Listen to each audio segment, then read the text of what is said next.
Sorry to disappoint. అంటే ఇప్పుడు ఏదో ఉనికిపోతున్నాను, మంచం కింద కూర్చొని ఏడుస్తున్నాను అని అందరూ what ever the media speculating, వాళ్ళందరికీ చిన్న డిసప్పాయింట్మెంట్గా ఉండొచ్చు వీడియో. ఇక్కడ పాయింట్ ఏంటంటే, I just want explain the whole concept.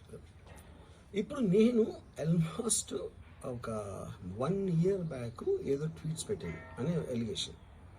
ఆ ట్వీట్స్ ఎవరో మనోభావాలు దెబ్బతిన్నాయి.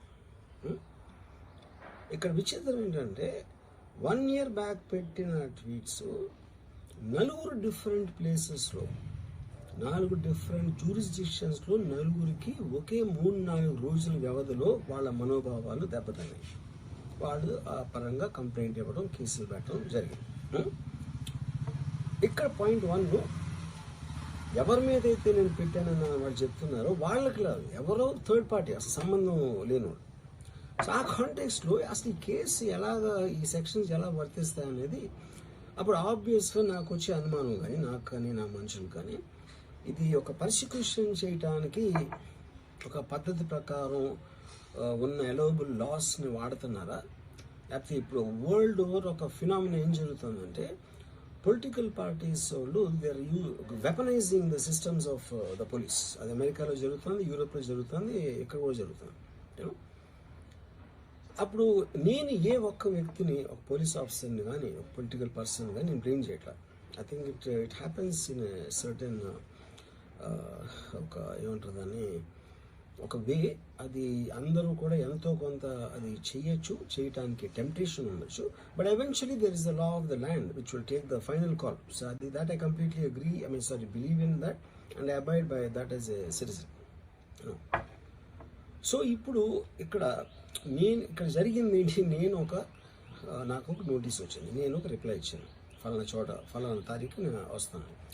అప్పటికి నాకు జరుగుతున్న పని ఒక ఆన్గోయింగ్ స్కెడ్యూల్ ఉంది కాబట్టి, నాకు ఫిలిం వర్క్ ఉంది కాబట్టి అవ్వలేదు. అండ్ ఇట్ ఈస్ వేరే ప్రొడ్యూసర్ చేస్తాను, ఆ ప్రొడ్యూసర్కి నష్టం వస్తుంది కాబట్టి నేను మళ్ళీ టైం అడిగాను. ఇదేంటి కేసు, ఇదేం అర్జెంట్ కేసు అంటే, 1 year తర్వాత ట్వీట్ చూసిన అతనికి 1 weekలో అన్నీ అయిపోవాలనేది ఏమన్నా మీనింగ్ ఉంటుంది అసలు దానికి?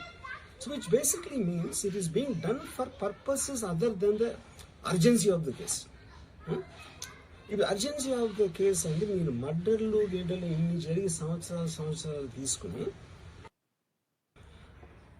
Extremely sorry to disappoint. అంటే ఇప్పుడు ఏదో ఉనికిపోతున్నాను, మంచం కింద కూర్చొని ఏడుస్తున్నాను అని అందరూ what ever the media speculating, వాళ్ళందరికీ చిన్న డిసప్పాయింట్మెంట్గా ఉండొచ్చు వీడియో. ఇక్కడ పాయింట్ ఏంటంటే, I just want explain the whole concept. ఇప్పుడు నేను ఆల్మోస్ట్ ఒక 1 year బ్యాక్ ఏదో ట్వీట్స్ పెట్టాను అనే ఎలిగేషన్. ఆ ట్వీట్స్ ఎవరో మనోభావాలు దెబ్బతిన్నాయి. ఇక్కడ విచిత్రం ఏంటంటే, 1 year బ్యాక్ పెట్టిన ట్వీట్స్ 4 డిఫరెంట్ ప్లేసెస్లో, 4 డిఫరెంట్ జ్యూరిస్డిక్షన్స్లో నలుగురికి ఒకే 3-4 రోజుల వ్యవధిలో వాళ్ళ మనోభావాలు దెబ్బతిన్నాయి. వాళ్ళు ఆ పరంగా కంప్లైంట్ ఇవ్వడం, కేసులు పెట్టడం జరిగింది. ఇక్కడ పాయింట్ 1, ఎవరి మీద అయితే నేను పెట్టానని వాళ్ళు చెప్తున్నారో వాళ్ళకి లేదు, ఎవరో థర్డ్ పార్టీ, అసలు సంబంధం లేనివాడు. సో ఆ కాంటెక్స్ట్లో అసలు ఈ కేసు ఎలాగా, ఈ సెక్షన్స్ ఎలా వర్తిస్తాయి అనేది అప్పుడు ఆబ్వియస్గా నాకు వచ్చే అనుమానం కానీ, నాకు కానీ నా మనుషులు కానీ, ఇది ఒక పర్సిక్యూషన్ చేయటానికి ఒక పద్ధతి ప్రకారం ఉన్న అలౌబుల్ లాస్ని వాడుతున్నారా, లేకపోతే ఇప్పుడు వరల్డ్ ఓవర్ ఒక ఫినామినా ఏం జరుగుతుందంటే, పొలిటికల్ పార్టీస్ వాళ్ళు they are weaponising the systems of the police. అది అమెరికాలో జరుగుతుంది, యూరోప్లో జరుగుతుంది, ఇక్కడ కూడా జరుగుతుంది. అప్పుడు నేను ఏ ఒక్క వ్యక్తిని, ఒక పోలీస్ ఆఫీసర్ని కానీ, ఒక పొలిటికల్ పర్సన్ కానీ నేను బ్లేమ్ చేయట్లా. I think it happens in certain ఒక ఏమంటారు దాన్ని, ఒక వే. అది అందరూ కూడా ఎంతో కొంత అది చేయటానికి టెంప్టేషన్ ఉండొచ్చు. But eventually there is the law of the land which will take the final call. So అది that I completely agree, believe in that and I abide by that as a citizen. So ఇప్పుడు ఇక్కడ జరిగింది ఏంటి, నాకు ఒక notice వచ్చింది, నేను ఒక రిప్లై ఇచ్చాను, ఫలానా చోట ఫలానా తారీఖు నేను వస్తాను. అప్పటికి నాకు జరుగుతున్న పని ఒక ఆన్గోయింగ్ స్కెడ్యూల్ ఉంది కాబట్టి, నాకు ఫిలిం వర్క్ ఉంది కాబట్టి అవ్వలేదు. అండ్ ఇట్ ఈస్ వేరే ప్రొడ్యూసర్ చేస్తాను.